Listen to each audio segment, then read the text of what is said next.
nturengane no video utumvirije ano magambo ngiye kuvuga hano kuko arakomeye. So guys, ku bantu mukurikirana amakuru, mwabonye ko ikigo citwa Méta Platforms arico kirimwo izi mbuga dukoresha WhatsApp, Facebook, Instagram, hamwe n'ibindi bigo nka ivyo bita Metaverse. Mwabonye ko catangaje ko kigiye kugabanya abakozi, cakoresha ibice 10 kwijana. No kuvuga ngo hafi ibihumbi 8 by'abakozi cahora gikoresha. Ibi rero bigombye kuvuga iki kuri wewe? Ukoresha Facebook, ukoresha WhatsApp, ukoresha Instagram, kumbure n'izindi mbuga. Bisiguye ikintu gikomeye kubera ko ibintu batangaje byatumye bakuramwo abakozi. Icambere nuko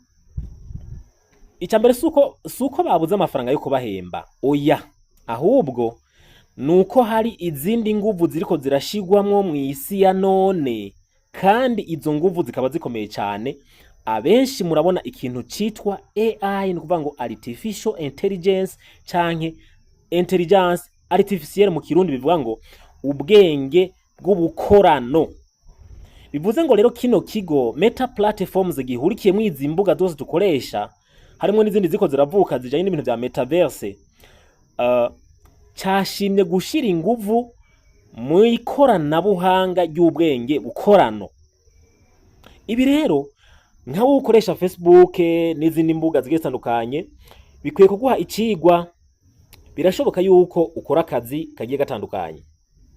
Uno munsi batangaje mu kigo Méta Platforms, ariko bishobora gushika n'ikindi kigo kumbure we uri kurumviriza ino video ukora mu kigo kanaka, uri umukozi wa societe kanaka cyangwa ukora ahantu kanaka, ariko nimba uno munsi bihereye muri Méta Platforms kandi nta nubwo ari bwo bitanguye, ahubwo bimaze igihe, ibigo bikomakomeye bisubiriza abakozi ku mpamvu z'uko inguvu za AI canke ubwenge bukorano na robot byagize inkomezi zidasanzwe muri kino kinjana.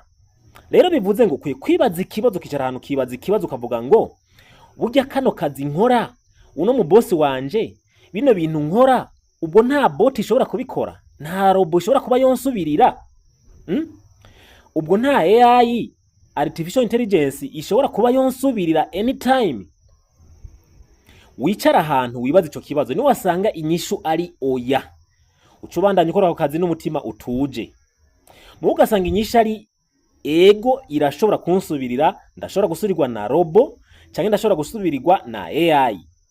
Ugasanga iyo nyishu ari ego ushobora gusubirizwa, uce ubanza wicara ahantu wiyumvire. Imbere ko uzotonda ako kazi uzoca ubanza ahantu wicara ahantu wiyumvire ingene nawe ushobora gukoresha ubu bwenge bukorano canke izi bot ziriko ziravuka ukazivyaza umusaruro. Nivyo hari ubuzi bwinshi, hari bwo kubaka, bwo kurima, kudandaza, ariko nagira ndakubwire ngo ivyo byose mwiterambere ry'ikoranabuhanga uzobibaze abamaze kugendagenda, bamaze kuza za China, bamaze kuza za India, aho ushobora gusanga n'umuntu ashobora kuvugwa na AI.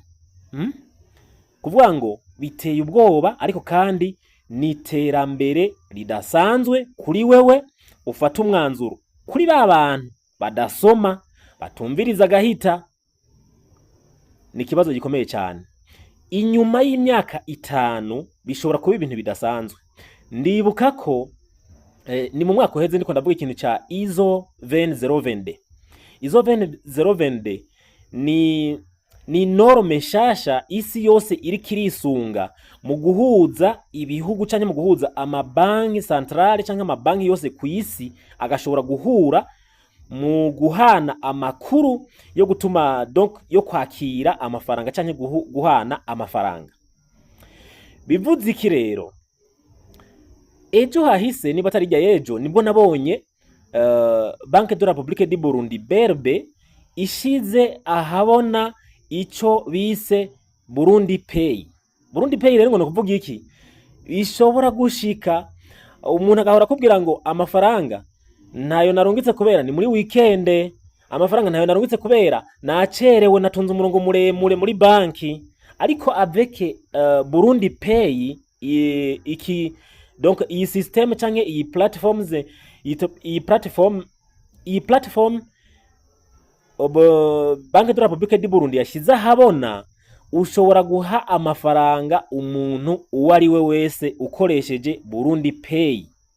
Bivuze iki? Nuvuga ngo no muri weekend, mu gitondo, mu ijoro ushobora gukoresha ijya application nyene ukoresha muri banki kanaka urimo, nimba ari BCB, nimba ari Bankobu, nimba ari Interbank, ushobora gukoresha ijya application nyene ukariha umuntu wo mu yindi banki, ukamuhereza amafaranga kuri telefone, ukamuhereza amahera kuri telefone nyene. Urumva? Avec izo 20 bivuga ngo aho tutera tuja hari igihe nariko ndabivuga, ndabona abantu bamwe muri commentaire bivugira uko bashatse, ariko nubu ndiko ndavuga ngo kino kigo Méta Platforms cahaye akaruhuko canke cashikanye mu zabukuru abatari bwazishikemwo, kibabwira ngo mwe turabasezerera abakozi 8,000. Ibaza iyo ni company imwe, societe imwe, none nivyakora societe 3, 4, 5, societe 100 mu masosiyete ari ku isi, urumva ari abantu bangahe bazobura akazi? Niyo mpamvu ndiko ndavuga ngo icara ahantu wibaza uti ico nkora nshobora gusubirirwa umwanya n'umwanya. Uce wicara ahantu nimba ukoresha izi mbuga wibaza uti nawe niko ushobora gukora hako AI gusubirira, ahubwo nawe uyikoreshe hataragira ko igusubirira. Aha hari umuntu ashobora kwibaza ngo je ndadandaza ndagira gute niki? Ntabwo bisigura ngo nimba udandaza ngo ntihashobora kubaho AI canke robo idandaza. Ivyo birashoboka 100%. Ugasanga nuko abenshi mu bakoresha zino mbuga nk'abakoresha ivyo twita donc Facebook monetisation, abakoresha Facebook ibahemba barazi ikintu ikintu twita rate earnings. Nukuvuga ngo urugezo uhemberwako mwibi bihugu ngomvye kuvuga yuko mwabino bihugu bitaratera imbere mwiri koranabuhanga, usanga amafaranga donc urugero uhembwa ko muri platforms usanga ari nkeya cyane, usanga ari nto. Aha rero ngomvye kuvuga iki, muri Amerika canke mu bihugu bimaze gutera imbere mwiri koranabuhanga, haba mwibi vya bot canke ibi vya AI, abantu bakoresha izino mbuga baradandaza kakahava.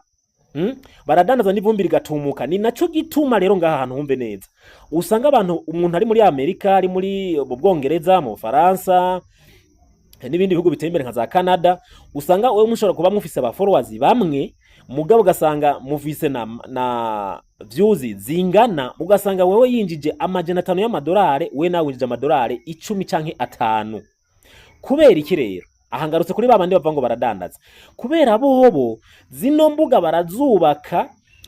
Iyo bamaze kuzubaka Facebook ikacisha ico twita Instagram ads canke advertisement canke ama ads bacisha ko kuri izi platform ariko arakora ama content, bituma umuntu aba yibereye mu nzu agashobora gucisha ikidandazwa kuri zino mbuga akadandariza abantu benshi. Wowe nawe wicaye mu iduka, wewe wicaye mu iduka urindiriye abakiriya ko baza, kumba abantu bibereye mu nzu bariko bararelaxinga, bibereye ku mbuga baragura bakagurisha.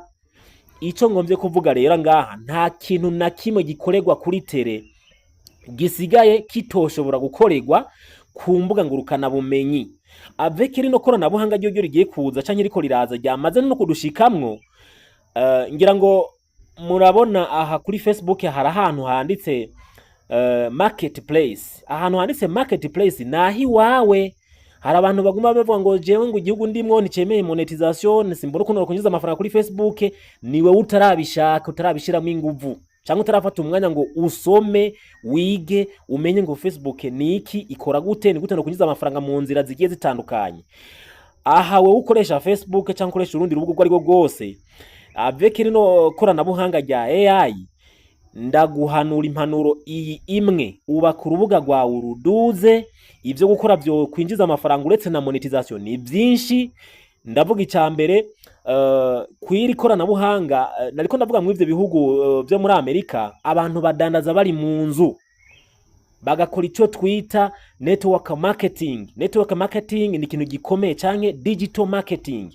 Hari platform nyinshi ushobora gukorana nazo ugakora digital marketing canke network marketing, ukubaka platforme yabo bakaguha amafaranga avec marketplace. Wewe ushobora kuba warubatse urubuga rwawe ugashiraho product, ukagenda muri Savonol, ukagenda muri Sosumo, ukagenda muri Brarudi, ugashiraho ibidandazwa vyawe, ukaja kwiduka kanaka bagira wholesale, ugatora ibidandazwa ukabishirako, ugashira ku nimero yawe, maze abantu bakagira iki, bakabigura. Aho ni muri bya bihugu badafise monetization itaremegwa, batarashobora kuronka uburenganzira bwo kwinjiza amafaranga kuri content, bashobora guca muri izo nzira. Ariko mu bihugu byo bimaze gutera imbere, no vuga ngo umuntu ashobora gushiraho ikidandazwa ciwe akagicishaho nka advertise, kikamenyekana, abantu bakakigura. Wa mu content creator yacijeho video yiwe maze bagacishaho ya ads canke ya publicity, akinjiza amafaranga. Mwene product yibereye mu nzu akinjiza amafaranga, bigatuma ba mundi twebwe tuguma tugira ngo twebwe turi muri Afrika twinjiza amafera make. Ariko nukubera ko nubwo bocishaho publicity ata abantu baruguruka gukora izino canke batarabona ko umuntu ashobora kugura ibintu yibereye mu nzu.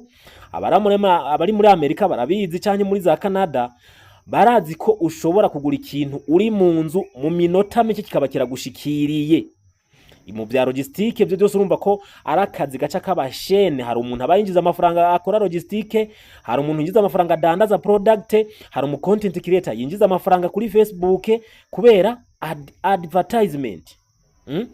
Aha rero dukwiye gukerebuka.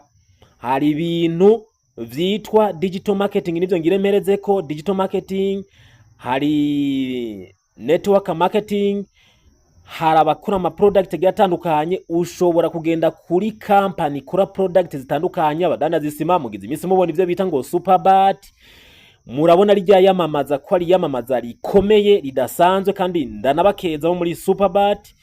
Nibambwe ngo ndabamamariza ariko sindi muri iyo platform, ariko ndayisunze kubera ari nka karorero, ndiko ndabaha karorero. Abantu bari mu Burundi bakavuga ngo Facebook ntihemba, ariko murabona ko abandi bajene bubatse platform zabo bariko barinjiza amafaranga muri superbat canke mwa bijya by'amakampani atwara abantu muri za Dubai n'ahandi. Abantu ugaca usanga rero bagumya complaininga ko ucomplaininga mu bitari ivyo. Wari gucomplaininga uvuga ngo jewe sindiko ndaduzwa platform yanje, apana gucomplaininga uvuga ngo nituraronka monetize, kuko inzira zo kwinjiza amafaranga ni nyinshi. Ndiko ndavugiza za affiliate marketing, ushobora gukorana na platform ukagira ico bita affiliate. Muramubona ivyo bita ivyo vya 1xbet, vya bubet n'ibindi byinshi bigiye bitandukanye. Muramubona je mvuge vya Binance. Ivyo byose ni inzira ushobora kwinjizamwo amafaranga mu bundi buryo bwa affiliate. Affiliation no kubanga urashobora kugiza amafaranga kubera ucishije kuri platform wubatse donc ikurikiranwa n'abantu benshi. Aha rero simvuze babandi nabo bashobora kudandaza product zabo. Ushobora kudandaza isabune, ushobora kudandaza amavuta yo kwisiga, ushobora kudandaza nk'aba badandaza amabati, ushobora kudandaza isima, ushobora kugenda muri company kana ukadandaza cotex z'abakobwa, ukadandaza impuzu z'abana, ibintu bigiye bitandukanye. Abantu benshi bamaze kumenya rino banga, bariko barinjiza amafaranga mutabizi, muguma mucomplaininga mu bintu bitasobanutse, aho gukora mu kubaka platform. Twese turiko turakora tuduza imbuga kugira ngo zikure, kuko ejo haza ndababwije ukuri. Ino tari kurabeye ko ino video uyandika ahantu muzoba mumbarira, aho rino korana buhanga ridasanzwe mu kwirukana abakozi, abantu bakazikoresha mu bintu bigiye bitandukanye bibinjiriza amafaranga. Ugasanga umuntu afise platform akoresha AI ntiyigera garagara, mugabo ugasanga ari karinjiza amafaranga ateye ubwoba. Wewe ushobora gukorera nk'amezi 5 akagiza ku kwezi kumwe akoresha AI atigera abone, kutigera unamubona. Ngira ngo muhora mubona imboga zica ko ibintu by'imipira kandi atari ya reyere, ugasanga ntuwigera umenye uwo muntu. Muhora mubona imboga zica ukuntu tw'uturobo tw'utwana tuvuga amajambo akomeye, ugasanga ntiwigera umubona. Ugasanga bafise abafollowers amamiliyoni. Zijya ni AI ziba ziriko zirabikora. So we waba uri mu gihugu kiri eligible, waba uri mu gihugu kitari eligible, nta mpamvu nta gwitwaza ufise. Murabona ko ibintu bitera bihinduka ejo hazi nyuma y'imyaka 5-10. Ndababwije ukuri, irikorana buhanga ririmwo zino mbuga ngurukana bumenyi rikaca ryongerwamwo rino koranabuhanga rya AI na bot, ndababwije ukuri umuntu atari karakerebuka ngo yige asome yicara afata agatebe bizomukomerana. Ndabivuze uno munsi turi muri 2026, uzobumbwira inyuma y'imyaka 3, 4, 5, 10 iri imbere. Bizoba ari ibintu bikomeye cyane aho umuntu atazoba yari yize gukoresha rino koranabuhanga rigezweho rya AI, rya digital currencies, rya digital marketing n'ibindi bigiye bitandukanye bikorera kuri internet, azosigara ahantu avuga ati ibi bintu byagenze gute, byambaye ko gute.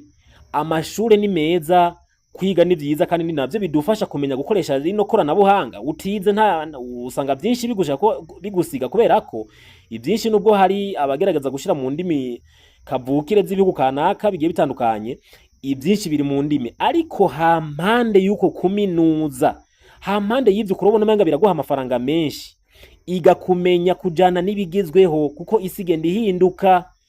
Ukurera isi igenda ihinduka niko ikwiye kudusigira impinduka mu buzima bwose tugiye turimwo. Nimba uri umudandaza, iga kudandariza kuri butike yawe, ariko utibagiye kudandariza kuri platform za digital marketing, utibagiye kudandaza kuri zino platform za social.